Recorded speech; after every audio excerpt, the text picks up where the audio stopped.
Olá, meus amigos. O tema de hoje pontualmente diz respeito à execução, garantia da execução e a possibilidade da utilização do seguro-garantia, por exemplo. Pois bem, o que é importante recordar antes de tudo é que, de verdade, a estrutura da execução é baseada em dois princípios fortes.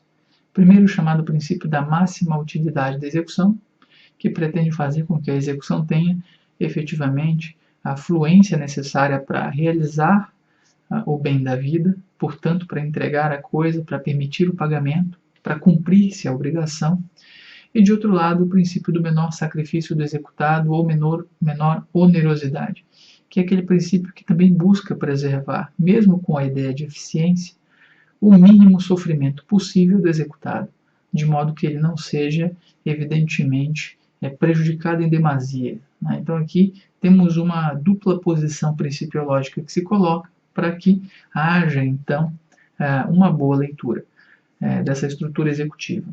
E é notável, evidentemente, que em muitos dos casos, por exemplo, quando se realiza uma penhora na conta de uma empresa, essa penhora, e é claro, ela pode gerar uma série de repercussões. Pode gerar o fechamento de uma empresa, pode gerar uma série de outros prejuízos. E para essa figura nasce, já de certo tempo, a possibilidade de substituir a penhora e, evidentemente, inclusive a ordem de pagamento e dinheiro, por um seguro. E a grande discussão que se coloca aqui é em que moldes esse seguro poderia ou poderá ser aceito. Vamos recordar um pouco o passado para chegar ao momento atual. É certo que a jurisprudência do STJ ela caminhava, evidentemente, à luz do velho código, no sentido de que a penhora em dinheiro, exatamente o que nós estamos falando aqui, ela é preferencial na ordem de gradação legal.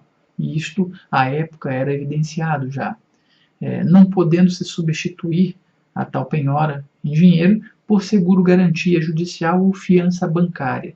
É exatamente isso que dizia o STJ. Ele dizia mais: sem haver excepcional motivo, tendo em vista o princípio da maior eficácia, sem haver esse aspecto destacado, né? A eficácia da execução e a satisfação do credor.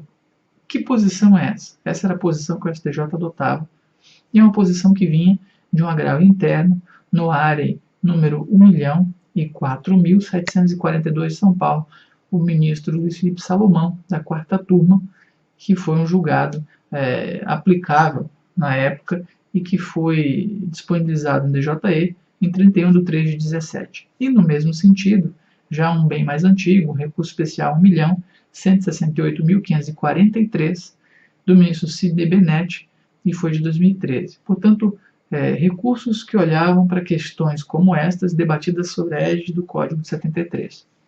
Mas também é evidente que já havia posição à luz do velho Código contrária a esta. Eu vou citar aqui o recurso especial número 1.116.647 da ministra Nancy Andrighi, que foi julgado em 2011.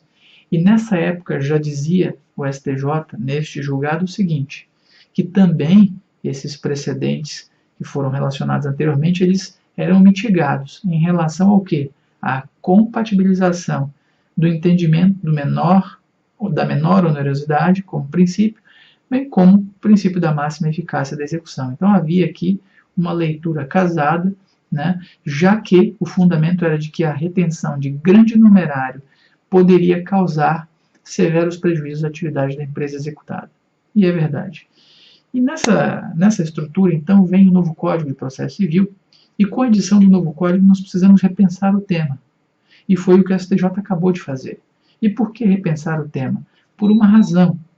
Porque há um texto normativo, o artigo 835, especificamente o parágrafo 2º, que nos leva a uma reflexão diferente. Tanto é que, sim, se equiparou para fins de substituição de penhora a dinheiro a fiança bancária e o seguro-garantia judicial, por exemplo, desde que esse valor do seguro-garantia, a exemplo, ele não seja jamais inferior ao débito constante da inicial da execução e também acrescidos aqui de 30% no mínimo. Então veja que essa é a conotação que o dispositivo traz. E relendo todo esse fenômeno, eu trago aqui um recente julgado da STJ, que é o seguinte: o recurso especial 1.691.748 do Paraná, o ministro Ricardo Vilas Boas Cueva, da terceira turma, que foi julgado em novembro de 2011 e foi disponibilizado no dia 17 de novembro de 2011. E agora eu abro aspas para dizer o que o STJ, ao final, afirmou. E diz o seguinte à Corte: o CPC 2015, artigo 835, parágrafo 2º, nós acabamos de falar, equiparou para fins de substituição da penhora a dinheiro, a fiança bancária e o seguro garantia judicial, desde que em valor não inferior ao débito, destaco, constante da inicial de execução, acrescidos de 30%. E o STJ segue dizendo mais: o seguro garantia judicial, espécie de seguro de danos, garante o pagamento de valor correspondente aos depósitos judiciais que o tomador, potencial devedor, necessite realizar no trâmite dos processos judiciais, incluídas as multas e indenizações. E aqui fala da cobertura ampla do seguro.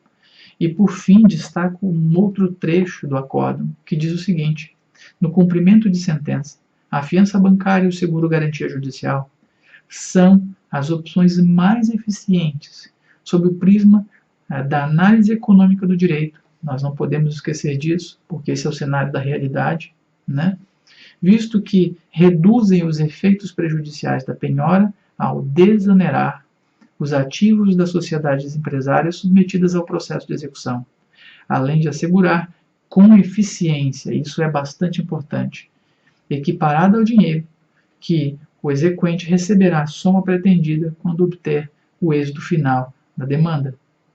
E, por fim, encerra o STJ dizendo o seguinte: dentro do sistema de execução, a fiança bancária e o seguro garantia judicial produzem os mesmos efeitos jurídicos que o dinheiro para fins de garantir o juízo, não podendo o exequente rejeitar a indicação do seguro ou da fiança, salvo por insuficiência, defeito formal ou inidoneidade da salvaguarda oferecida.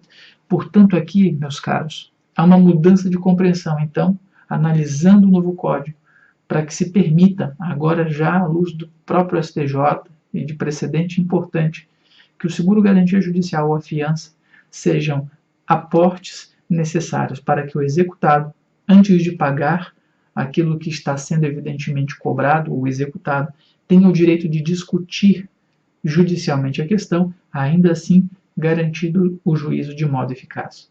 Deste modo, se evita uma série de prejuízos, principalmente evitando que as instituições financeiras ou que empresas que sofrem essas penhoras tenham elevada quantia econômica indisponibilizada e, por vezes, a sua própria atividade inviabilizada. Bastante importante o julgado, sugiro aos colegas que acompanhem, é uma evolução do tema e realmente trará boas repercussões. Um grande abraço e até a próxima.